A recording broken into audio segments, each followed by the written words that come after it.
The Vorthak Empire stretched across half the known galaxy like a massive shadow of death and conquest. For 3,000 years, no species had dared challenge their absolute dominance. Their homeworld of Vorth Prime was a monument to their supremacy, with towering spires built from the bones of conquered civilizations and halls decorated with the skulls of defeated warriors from 1,000 different worlds. Commander. Zethmak stood in the war chamber of the Imperial Dreadnought, Death's Whisper, his massive 15-foot frame casting long shadows across holographic star maps. His exoskeleton, forged from the rarest metals in the galaxy, gleamed with a dark purple sheen that spoke of countless battles survived. Each of his forearms ended in razor-sharp claws capable of slicing through reinforced steel, and his compound eyes could track multiple targets simultaneously while calculating the most efficient kill methods. The intelligence reports from Scout, Captain Velthar lay scattered across the tactical display like pieces of an incredibly boring puzzle.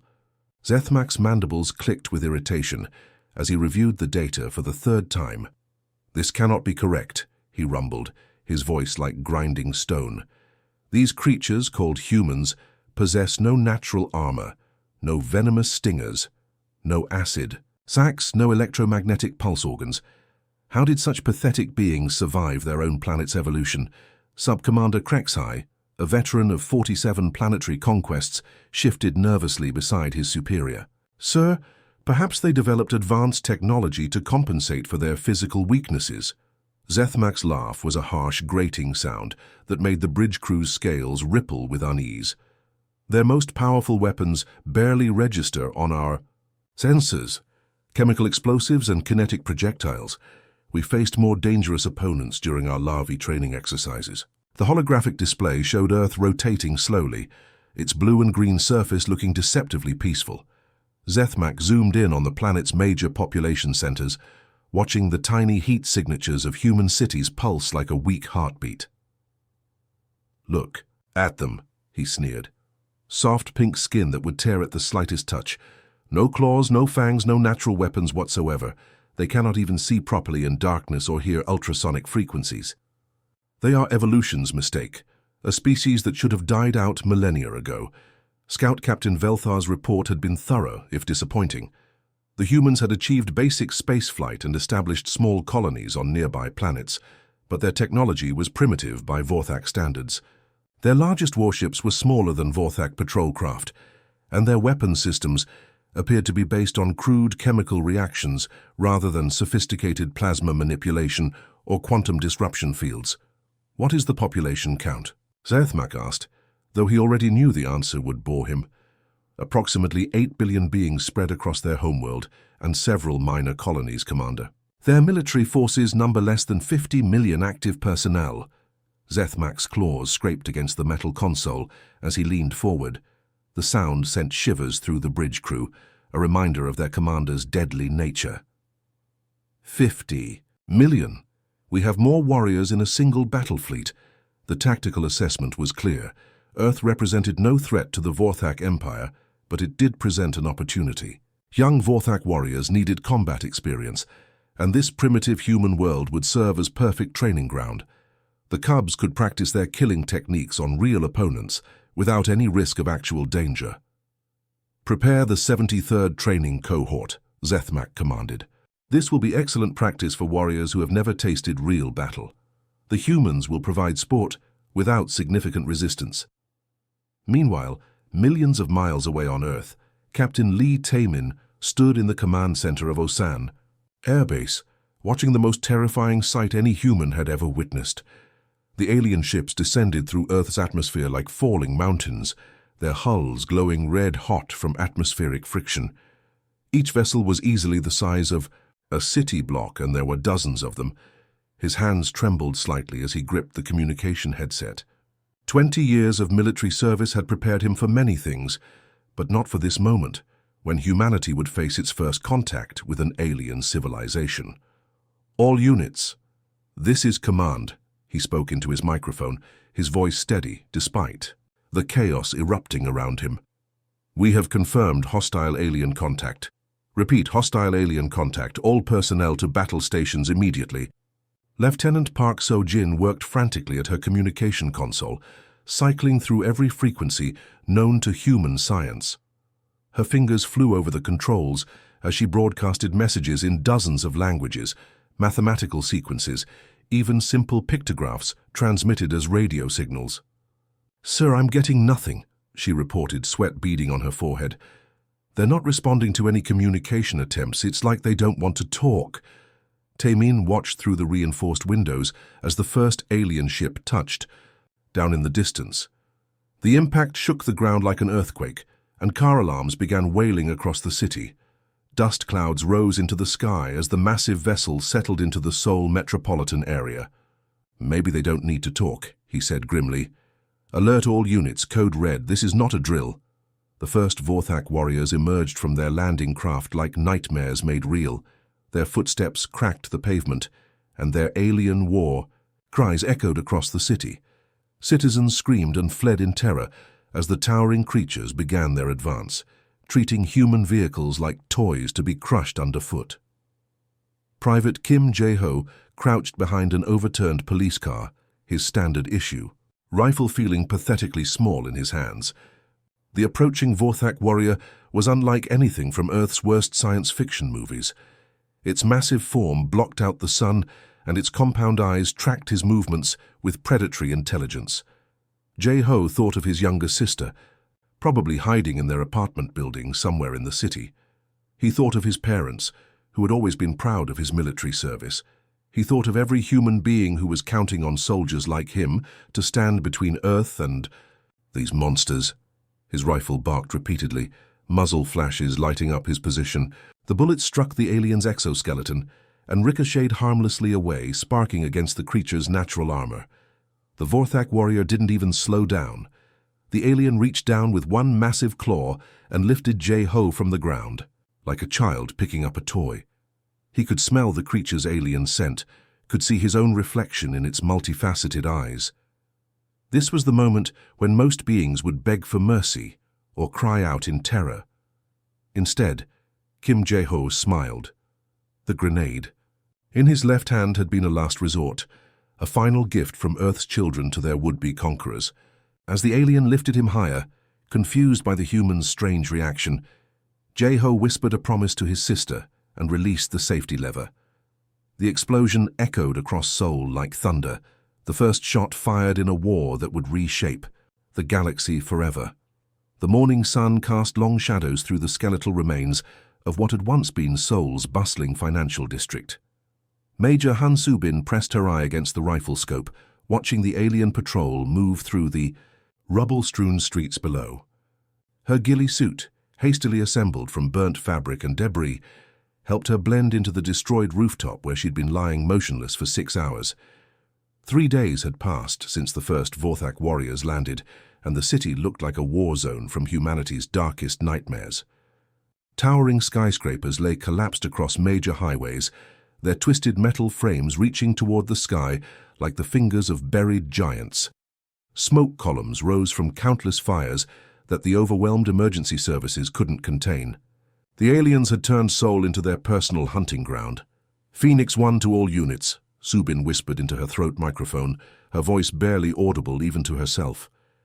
"I count 6 hostiles moving north along what used to be Sejong Avenue. They're following the same patrol pattern as yesterday." The first 72 hours of the invasion had been a massacre. Human military forces had thrown everything they had at the aliens using conventional tactics. Tank rounds bounced off their natural armor like rubber balls. Artillery shells that could level city blocks barely scratched their exoskeletons. Fighter jets armed with the most advanced missiles in Earth's arsenal had been swatted from the sky like annoying insects, but humans were quick learners, and desperation made them creative. "Viper 2, this is Phoenix 1, Soo-bin continued her radio communication. "Do you have visual on the target zone?" Sergeant Oh Dong-wook's voice crackled through her earpiece from his position 3 blocks away. "Affirmative, Phoenix 1. I've got the big ugly one in my crosshairs, the one with the extra scars on his head crest." Soo-bin had noticed that particular alien too. He seemed to be the patrol leader, standing nearly 16 feet tall with battle scars covering his exoskeleton like medals of honor. His compound eyes swept the ruins constantly, searching for human survivors with the patience of a natural predator. The Major had spent years studying military history, and she remembered how smaller, weaker forces had defeated seemingly invincible enemies throughout human warfare. The Vikings had terrorized Europe for centuries until people learned to use their mobility against them. The Mongol Empire had seemed unstoppable until defenders figured out how to exploit their supply lines. Every dominant military force in history had eventually faced opponents who refused to play by the established rules. "Remember your training," she whispered to her scattered sniper teams. "These things might be tough, but they're not invincible. We've found 17 weak points in their anatomy. Behind the knee joint where the armor plates don't overlap, base of the neck where the head connects to the torso, the soft spots under their arms where they can't grow thick protection because they need to move." Her scope tracked the lead alien as he moved closer to the kill zone. Subin had been a competitive marksman before joining the military, and her skills had only improved during her years as a special forces operator. The alien's head filled her scope's reticle, and she could see the individual segments of his compound eyes. "All teams prepare to engage on my mark," she commanded. 3, 2, 1, 1 mark. 6 sniper rifles fired simultaneously from concealed positions throughout the ruins. The specialized ammunition had been developed by military engineers working around the clock since the invasion began. Instead of traditional bullets, they fired tungsten core penetrators designed specifically to punch through the gaps in Vorthak armor. The patrol leader dropped immediately, a perfectly placed shot severing his spinal cord at the base of his skull. His second-in-command fell a split second later, as Oh Dong-wook's bullet found the weak spot behind his knee joint, sending the massive alien crashing into a pile of rubble. The remaining 4 aliens reacted with lightning speed, their heads swiveling, to identify the source of the attack. Their training kicked in as they moved to secure their fallen comrades, following standard Vorthak military protocol that had served them well for 3,000 years of galactic conquest. That protocol became their death sentence. The moment the alien stepped into the predetermined kill zone, Subin triggered the remote detonator in her left hand. The explosives had been carefully placed over the past 2 days, using charges salvaged from construction sites and military depots. The synchronized detonation turned the street intersection into a crater, and the 4 remaining Vorthak warriors disappeared in a cloud of dust and flame. "Target eliminated," Subin reported calmly. "All teams extract to secondary positions. They'll send reinforcements soon." 200 miles away, aboard the Vorthak command ship, Commander Zethmak stared at the tactical display with growing disbelief. Red markers indicated the locations where his warriors had fallen, and there were far too many of them for his comfort. "This is impossible," he growled, his claws scraping against the metal console. "These humans are supposed to be primitives. They should be cowering in their burrows, not fighting back with such cowardice." Subcommander Velthar consulted, his data pad nervously. The casualty reports made uncomfortable reading. "Sir, we've lost 147 warriors in the past 3 days. That's more than we lost during the entire conquest of the Zephyrian Empire." "The Zephyrians were honorable opponents," Zethmak snapped. "They met us in open battle, warrior to warrior, as civilized beings should. These humans fight like scavengers. They hide in shadows, strike from a distance, and flee before we can retaliate properly." The commander's frustration was understandable. Vorthak military doctrine had remained unchanged for millennia because it had never needed to change. They were bigger, stronger, and tougher than every other species they'd encountered. Their standard tactic was simple: land on a planet, challenge the strongest local warriors to combat, defeat them decisively, and watch as the rest of the population surrendered in terror. Humans apparently didn't understand the rules. While the aliens struggled to comprehend their enemy's behavior, humans across the planet were doing what they did best: adapting, learning, and improvising solutions to impossible problems.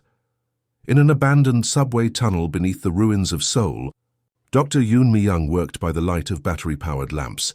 her hands steady despite 3 days without proper sleep. The captured Vorthak plasma rifle lay disassembled on her makeshift workbench, its alien components spread out like the pieces of a deadly puzzle. "The power source is actually quite elegant," she explained to Colonel Beijun-ho, who watched over her shoulder with intense interest. "They use a miniaturized fusion reactor to generate plasma, then focus it through magnetic containment fields. Our scientists have been working on similar technology for decades, but we never had a working example to study." Jun-ho examined the alien weapon components with a mixture of fear and fascination. "How long until we can reproduce this technology?" "Give me 2 weeks and access to a proper laboratory," Mi-young replied, "and I can arm our entire resistance movement with weapons that match their firepower. But that's not the best part." She held up a small crystalline component that pulsed with internal energy. "This is their ammunition. Each crystal contains enough compressed energy for about 50 shots.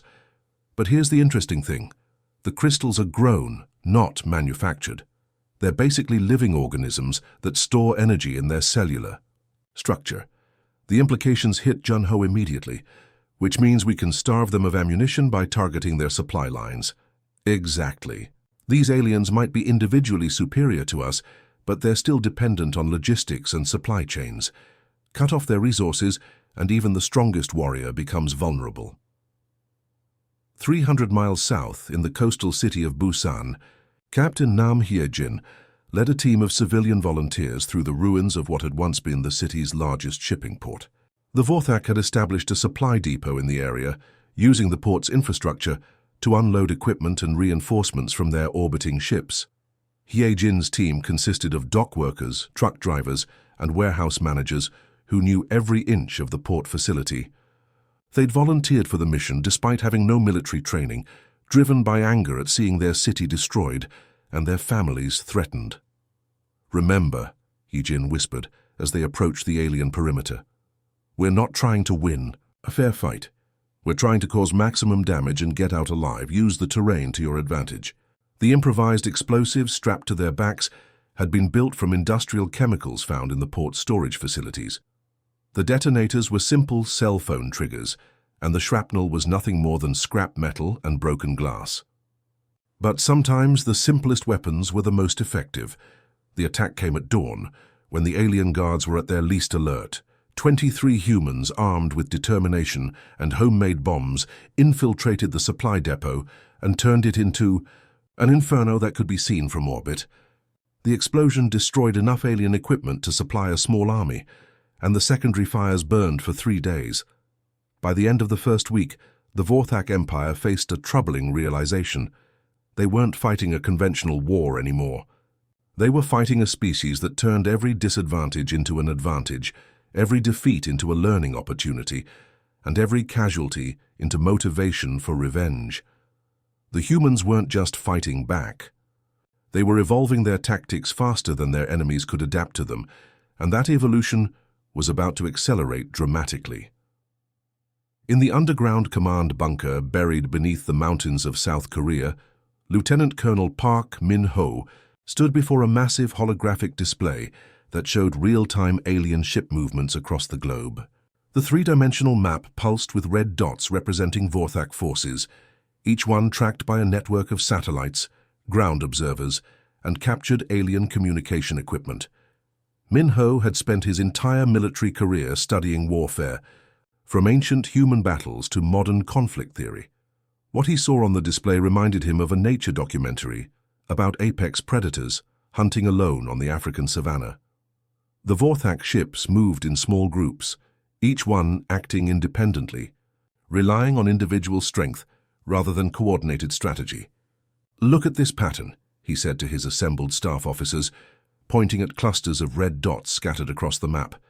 "Each ship operates like a lone wolf. They pick a target, attack it with overwhelming force, then move to the next objective. It's the behavior of a species that's never faced serious opposition." Colonel Seo Tae-young, his chief of staff, leaned forward to study the display more carefully. "Sir, that gives us an opportunity. If they're not coordinating their attacks, we can hit them simultaneously before they can support each other." Min-ho's smile was cold and calculating. "Exactly. They're thinking like apex predators, but we're going to show them what happens when the prey decides to fight back as a pack. The plan that emerged from that bunker would change the course of the war. Operation Swarm Strike would be the largest coordinated military action in human history, involving resistance cells on 6 continents working together with split-second timing. At exactly 0300 hours, Greenwich Mean Time, the human counterattack began. In Tokyo, engineer Kim Da-som crouched on the rooftop of a destroyed office building, her fingers dancing across the control tablet that commanded 50 modified commercial drones. Each drone had been stripped of its original peaceful purpose and turned into a flying bomb, packed with military-grade explosives and equipped with facial recognition software programmed to identify Vorthak warriors. "Swarm Alpha, this is Tokyo Control," she spoke into her headset. "Targets acquired, beginning attack run." The drones rose from their hiding places throughout the city like a mechanical cloud of death. They moved in perfect formation, each one following predetermined flight paths that had been calculated to maximize damage while minimizing the chances of being shot down. The Vorthak patrol below had no warning before the first explosive impacts began turning their positions into craters. Da-som watched through her drone cameras as the aliens tried to fight back against enemies they couldn't effectively target. The creatures were built for ground combat against opponents they could see and reach. Flying robots that attacked from all directions simultaneously were outside their experience. "Swarm Alpha successful," she reported. "Enemy patrol eliminated, moving to secondary targets." Halfway around the world in New York City, Colonel Lee Sung-min led his urban warfare specialists through the abandoned subway tunnels beneath Manhattan. His team consisted of former Special Forces operators, police SWAT officers, and civilian volunteers who knew the underground infrastructure better than any blueprint. They had spent weeks preparing the subway system for this moment, turning miles of tunnels into an elaborate death trap. Motion sensors triggered explosive charges. Poisonous gas canisters were rigged to detonate when alien biosignatures were detected. Sections of tunnel had been weakened so they would collapse at the touch of a button. "Contact front," whispered Sergeant Park Hyo-jun as his night vision scope picked up the heat signatures of approaching Vorthak warriors. 12 hostiles moving through tunnel section 7. "Roger that," Sung-min replied calmly. "All units execute trap sequence." The tunnel erupted in a chain reaction of explosions that collapsed 3 city blocks worth of underground infrastructure. The alien patrol disappeared beneath tons of concrete and steel, their superior individual strength useless against the weight of an entire city falling on top of them. But it was in London where the true demonstration of human pack tactics took place. Captain Choi Ye-jin had assembled a team of former British SAS, American Delta Force, and Korean Special Operations veterans who had been in the city when the invasion began. They were the absolute elite of human military forces, and they moved through the ruined streets like ghosts with a deadly purpose. Their target was a Vorthak command post that had been established in the remains of Parliament. The aliens had chosen the location for its symbolic value, wanting to demonstrate their dominance by occupying humanity's seat of government. What they hadn't realized was that they had walked into a trap. Ye-jin's team moved with a coordination that seemed almost telepathic. When Corporal Kim Jun-seo spotted an alien sentry, Private Lee Min-jung was already in position to eliminate the creature before it could raise an alarm. When Sergeant Oh Hyun-woo needed covering fire, Specialist Nam Ji-hai was already pulling the trigger from her concealment point 50 meters away. They flowed around the alien defenses like water flowing around stones, never presenting a fixed target, never attacking from the same direction twice. Each team member covered the other's weaknesses, creating a fighting force that was far more effective than the sum of its individual parts. "Target acquired," Ye-jin whispered, as she planted the final explosive charge on the command post's power generator. "All units, extract to safe distance." The explosion that followed didn't just destroy the alien facility, it sent a message that echoed across every Vorthak communication channel in the solar system. Humanity was no longer just defending itself. It was hunting. Aboard the flagship Death's Whisper, Sub-Commander Velthar stared at the incoming casualty reports with growing horror. In the space of 6 hours, The humans had eliminated more Vorthak forces than had been lost in the previous century of galactic conquest. "This is impossible," he reported to Commander Zethmak, his voice shaking with disbelief. "They're coordinating attacks across their entire planet simultaneously. Our forces can't respond fast enough because they're being hit from every direction at once." Zethmak studied the tactical displays with the growing realization that he was facing something completely outside his understanding of warfare. "How are they communicating? We've been jamming their radio frequencies since the invasion began." "That's just it, sir. They're not using radio communications. They're coordinating through their global computer network, something they call the Internet. Every human with a communication device can instantly share information with every other human on the planet." The commander's claws scraped against his chair's armrests as he absorbed this information. The Vorthak Empire had conquered hundreds of worlds, but they had never faced an enemy with a truly global communication system. Their opponents had always been limited by geography and technology. They had never fought a species that could coordinate resistance on a planetary scale. The surveillance footage that came in later that day showed something that shook Zethmak to his core. In Seoul, a group of human civilians was celebrating in the ruins of what had once been their own city. They were cheering and embracing each other as they watched a captured Vorthak dreadnought explode in the distance, taking half a city block with it in a spectacular fireball. What manner of species celebrates its own destruction to harm its enemies? He wondered aloud, his voice filled with a mixture of horror and fascination. The answer came from an unexpected source. Dr. Lim A-rin, working in her hidden research facility in the Korean mountains, had been studying captured Vorthak psychology texts and comparing them to human behavioral patterns. Her analysis would reshape how both species understood the nature of their conflict. "I've completed my comparative psychological analysis," she reported during a video conference with resistance leaders around the globe. "The fundamental difference between us and them comes down to how we define victory and defeat." Major General Hong Jae-sung leaned forward in his chair, recognizing the importance of her findings. "Explain." "The Vorthak are individual fighters," A-rin continued, displaying brain scan images on her screen.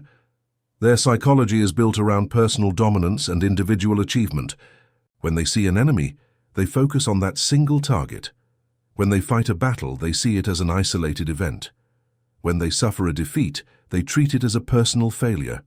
She switched to a different set of brain scans, these ones showing human neural activity during combat situations. "We're pack hunters. Our brains are wired for collective action and shared purpose. When we see one enemy, our minds automatically start calculating how that enemy relates to all the others. When we fight a battle, we see it as part of a larger war. When we suffer a defeat, we treat it as data to be analyzed and learned from." The implications of her research were staggering. The humans weren't just fighting a war of survival anymore. They were fighting a war of evolution, adapting and improving with every engagement, while their enemies remained locked in outdated thinking patterns. "Then let's give them an education in human warfare," Hong Jae-sung said with grim satisfaction. "It's time to show these aliens what happens when Earth's children decide to bare their teeth." The Vorthak Empire was about to learn a lesson that would echo through galactic history. Individual strength meant nothing when facing an enemy that fought as one unified organism, sharing knowledge, resources, and purpose across an entire world. Prey had become the predator, and the hunt was just beginning. The first sign that everything was about to change came as a whisper across subspace communication channels. Deep space monitoring stations that had been silent for weeks suddenly burst to life with encrypted transmissions, and the Vorthak Empire's intelligence officers found themselves staring at sensor readings that defied belief. Admiral Song Ki-tae stood on the bridge of the UES Indomitable, flagship of humanity's deep space exploration fleet. Behind him stretched a formation of ships that represented the pinnacle of human engineering and determination. These weren't the defensive vessels that had been stationed around Earth during the invasion. These were exploration ships, research vessels, and long-range patrol craft that had been mapping the galaxy's outer rim for the past 5 years. They had been 2 months away from Earth when the invasion began, following leads about ancient alien ruins in a distant star system. The desperate distress signals from home had taken weeks to reach them, and by the time they received word of the attack, the battle for Earth had already been raging for nearly a month. "Communications, open a channel on all frequencies," Kite commanded, his voice carrying the quiet authority of a man who had spent years in the cold depths of space. "Make sure every Vorthak ship in the solar system receives this message." The communication officer nodded and activated the transmitters. Across the solar system, every alien vessel suddenly found their channels flooded with an incoming transmission from an unknown human source. "Vorthak Empire," Kite spoke directly into the recording device, his words carrying across millions of miles of space. "This is Admiral Song Kite of the United Earth Space Force. You made one critical error when you decided to attack our homeworld. You attacked our home before taking the time to understand what we really are." Commander Zethmak received the transmission aboard his flagship and felt a cold chill run through his exoskeleton. The human ships appearing on his sensors were unlike anything his scouts had reported. These vessels were larger, more advanced, and they moved with a precision that spoke of years of coordination and training. "Impossible," he growled. "Our intelligence reports showed that their spacefaring capabilities were primitive at best." Sub-Commander Velthar studied the tactical displays with growing unease. "Sir, these ships are showing technology signatures we've never encountered before. Their power outputs are nearly matching our own vessels. What the Vorthak didn't understand was that humanity's deep space fleet represented their absolute best. While Earth's defensive forces had been equipped with technology designed for planetary protection, the exploration fleet carried experimental systems, prototype weapons, and the accumulated knowledge of 5 years spent studying alien technology, recovered from ancient ruins across the galaxy. The battle that followed would be studied in military academies for generations to come, assuming there were any Vorthak left alive to study it. The human fleet didn't charge forward in a traditional assault. Instead, they demonstrated tactical coordination that made the Vorthak's supposedly advanced collective intelligence look like amateur hour. Ships moved in perfect three-dimensional formations, each vessel's actions complementing the others in complex patterns that seemed to defy the laws of physics. Captain Park So-young commanded the destroyer Seoul's Vengeance as it wove between Vorthak battlecruisers like a dancer performing a deadly ballet. Her ship's experimental plasma cannons, reverse-engineered from alien technology discovered on a dead world 3 years earlier, punched through Vorthak shields as if they were made of paper. "Target their weapon clusters," she ordered her gunnery officer. "Remember, we're not trying to destroy them quickly. We're trying to disable them so the boarding teams can capture their technology." This was the true horror that the Vorthak faced. The humans weren't fighting to simply win battles. They were fighting to learn, to improve, to gather intelligence that would make them even more dangerous in future engagements. Within 6 hours, the human fleet had destroyed or captured every Vorthak vessel in Earth's solar system. But that was just the beginning. Colonel Shin Hyo-jin stood in the cargo bay of the assault transport Busan Rising, addressing 200 of humanity's most elite soldiers. These weren't regular military personnel. They were special forces operators, intelligence agents, and civilian specialists who had volunteered for humanity's first counter-invasion mission. "Gentlemen and ladies," Hyojin said, her voice carrying clearly through the bay's speakers, "today we make history. Today humans set foot on an alien world, not as explorers or diplomats, but as conquerors. The target was Vorth Minor, a military outpost world that served as a staging area for Vorthak expansion into the Outer Rim territories.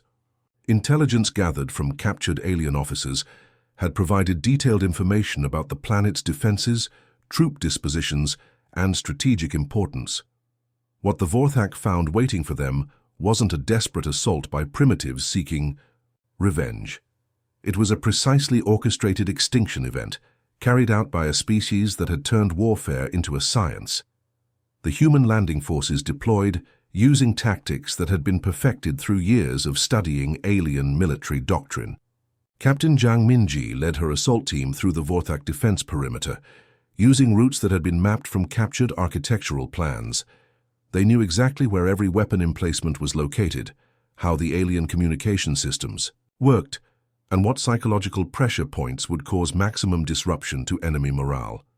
You see, Minji explained to a captured Vorthak officer as her team processed through the conquered alien base, "We've been studying warrior species for generations. Your empire has been expanding across the galaxy for 3,000 years, leaving behind ruins, artifacts, and plenty of data for species like us to analyze."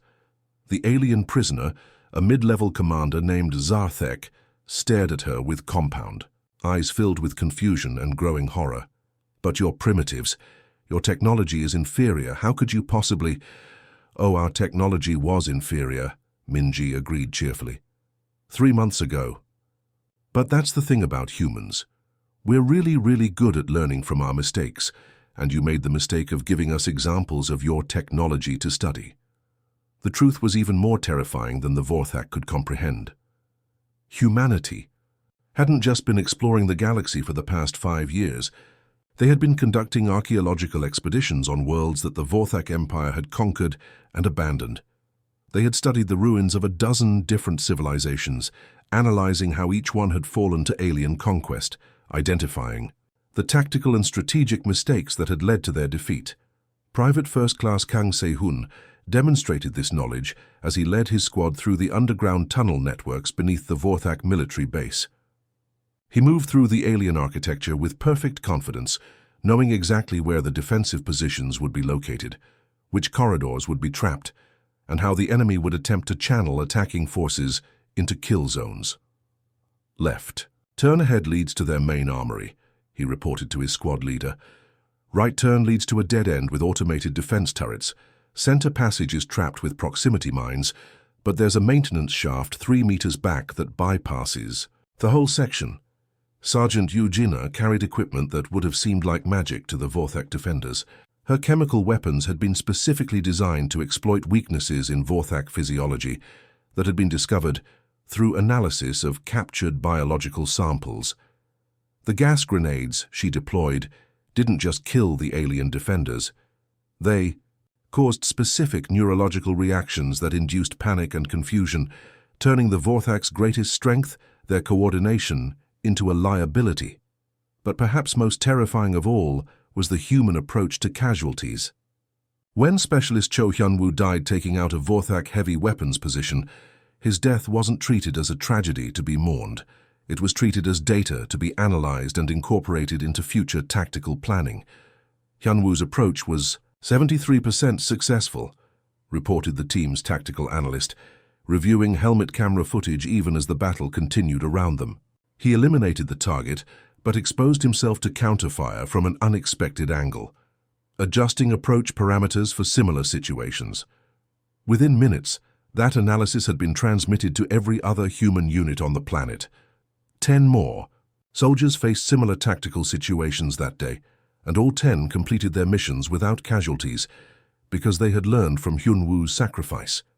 The captured Vorthak officer who witnessed this process tried to explain it to his interrogators before his eventual execution. His final report, transmitted back to the Vorthak High Command, contained words that would haunt the Empire's leadership for the brief remainder of their existence. "They don't see us as individuals," he reported, his voice shaking with terror. "To them, we're not warriors to be respected or enemies to be feared. We're problems to be solved. They study us like scientists studying bacteria in a laboratory. Every one of us they kill teaches them something new about how to kill the rest of us more efficiently." The Vorthak Empire had made the fundamental mistake of believing that individual superiority could overcome collective intelligence. They were about to learn that when humanity decided to go to war, they didn't just fight to win battles. They fought to win the entire concept of warfare itself, and they were very good at learning. The emergency session of the Vorthak High Command took place in the deepest chamber of their homeworld's capital, a massive throne room carved from black stone and decorated with the skulls of conquered species. For the first time in 3,000 years, the Empire's leadership faced a crisis that threatened their very existence.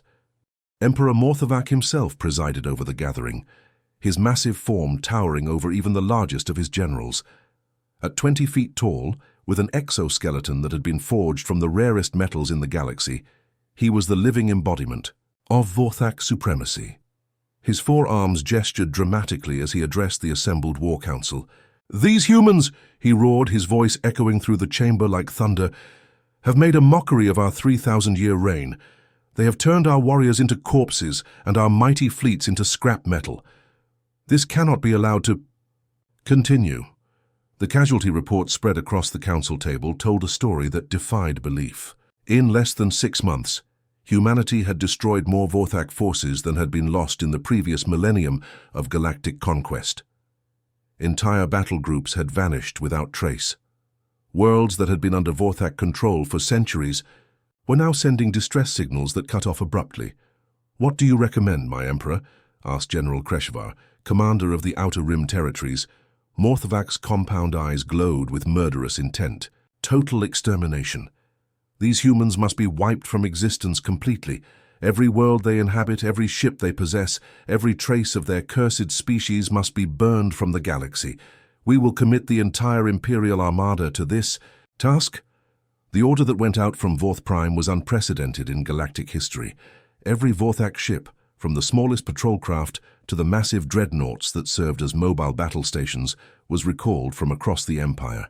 Over 10,000 vessels carrying billions of warriors converged on Earth's solar system in the largest military force ever assembled. The Armada stretched across space like a mechanical constellation of death. Each ship bristled with weapons, capable of cracking planets, and their combined firepower could have reduced entire star systems to cosmic dust. The Vorthak had committed everything to this final assault, confident that no species in the galaxy could withstand such overwhelming force. But the humans had been preparing for this moment. General Kim. Wu Jin stood in the command center of Earth's primary orbital defense station, watching the approaching alien fleet through long-range sensors. His staff worked quietly around him, their movements precise and efficient, despite the magnitude of what they were facing. "Sir," reported his communications officer, "long-range sensors are picking up massive fleet movements, estimate over 10,000 hostile vessels approaching from multiple vectors." Wu Jin studied the tactical display with the calm expression of a man who had spent months preparing for this exact scenario. "Signal all units across the solar system. Initiate Protocol 7. Protocol 7 was humanity's ultimate contingency plan, developed during the months following the initial invasion. It represented the complete militarization of their solar system, turning every rock, every piece of debris, every natural feature into a component of the largest weapons system ever conceived. The asteroids that drifted through space between Mars and Jupiter had been hollowed out by mining crews working around the clock. Each one now contained enough nuclear explosives to level a continent, controlled by AI systems that could identify and target alien vessels with lethal precision. The seemingly harmless space debris that cluttered the outer solar system had been converted into guided missiles, their trajectories carefully calculated to intercept any ship attempting to approach Earth. Derelict satellites had been turned into weapons platforms, their solar panels hiding advanced plasma cannons. Even the comets in the system's outer reaches had been modified, their ice cores replaced with exotic matter warheads that could punch through any known shielding technology. But the true scope of humanity's preparation only became apparent when the Vorthak fleet entered the kill zone. Captain Li Ji-won commanded the stealth ship Ghost of Seoul, one of 50 vessels that had been operating in Vorthak space for the past 4 months. Her ship was invisible to alien sensors, constructed using technology reverse-engineered from captured enemy equipment and improved upon by human engineering. "All stealth units. This is Ghost Lead," she transmitted on the encrypted channel. Phase 1 of Operation Extinction is now active. Begin simultaneous strikes on all Vorthak worlds. What the aliens had not realized was that while they were gathering their entire armada for the assault on Earth, humans had been systematically infiltrating every corner of their empire. Stealth ships had mapped every Vorthak world, identified every military installation, and catalogued every weakness in their defenses. The attacks began simultaneously across 300 star systems. Human strike teams that had been hiding on Vorthak worlds for months suddenly emerged from concealment, armed with weapons specifically designed to exploit alien biology and psychology. Orbital bombardment platforms that had been disguised as space debris opened fire on planetary defense systems. Admiral Park Sora watched from the bridge of the battleship Earth's Vengeance as the Vorthak fleet began to realize the trap they had walked into. Their massive armada, which should have been an unstoppable force of conquest, found itself fighting for survival in a solar system that had become a mechanical killing field. "Open a channel to the Vorthak flagship," she ordered her communications officer. When the connection was established, Sora's voice carried across space to the alien command ship with deadly calm. "This is Admiral Park Sora of the United Earth Defense Force.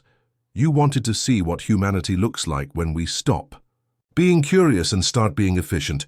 Congratulations, you're about to get a front-row seat to the show." The battle lasted for 3 days, but the outcome was never in doubt. The Vorthak armada, despite its overwhelming size and firepower, found itself outmaneuvered, outgunned, and completely outclassed by opponents who had turned warfare into an exact science. Human ships moved in perfect coordination, each vessel's actions supporting the others in complex tactical patterns that maximized damage while minimizing exposure. When alien forces tried to break through the defensive perimeter, they found themselves channeled into kill zones, where concentrated firepower could destroy entire battle groups in minutes. The asteroid belt became a maze of explosions as hidden nuclear charges detonated in sequence, creating a wall of destruction that no ship could penetrate. The outer planet's orbital defenses opened fire with weapons that had been secretly installed over the past months, turning Jupiter and Saturn into fortress worlds capable of defending the inner system. But perhaps most devastating of all was the psychological warfare. As the Vorthak fleet fought desperately in Earth's solar system, reports began arriving from across their empire. Every Vorthak world was under simultaneous attack. Their 3,000-year-old civilization was being systematically dismantled by an enemy they had dismissed as primitive. The extinction protocol took exactly 6 months to complete. Human forces moved through former Vorthak space like a plague, eliminating every trace of alien presence with mechanical efficiency. Worlds that had been under alien control for millennia were liberated, their populations freed from centuries of oppression. Commander Seo Tae-young filed the final mission report from the bridge of humanity's newest flagship, a massive vessel, constructed from salvaged materials from the Vorthak homeworld itself. The ship's hull was forged from the same black stone that had once decorated the alien emperor's throne room, transformed into a monument to human determination. "Mission parameters achieved," he reported to Earth Command. "Vorthak Empire has been completely eliminated. All hostile forces neutralized, beginning colonization and integration of former enemy territories." The message that went out to every intelligent species in the galaxy was simple and direct. It was transmitted on all known communication frequencies, translated into hundreds of languages, and delivered with the quiet authority of a species that had just demonstrated its absolute mastery of warfare. This is Earth Command to all galactic civilizations. The Vorthak Empire no longer exists. Their 3,000-year reign of terror has ended. Any species considering aggressive action against human settlements or our allies should remember this lesson. Earth sends its regards. The response from across the galaxy was immediate and universal. Diplomatic envoys rushed to establish peaceful contact with humanity. Trade agreements were offered. Alliance proposals flooded Earth's communication networks. The galaxy had learned a lesson that would echo through the ages. Humanity's greatest weapon wasn't individual strength or advanced technology. It was their ability to turn any disadvantage into an advantage, any defeat into a learning opportunity, and any threat into motivation for improvement. The species that had once dismissed humans as soft, weak primitives now existed only in historical records and cautionary tales. The Vorthak Empire had made the fatal mistake of teaching humanity how to wage war, and humanity had proven to be exceptionally fast learners. In the end, the galaxy discovered that Earth's children possessed something far more dangerous than claws or natural armor. They possessed the ability to adapt, to overcome, and to turn the very concept of extinction into evolution. The war was over. Humanity had won not just a battle, but the right to take their place among the stars as the galaxy's newest apex predator. The end.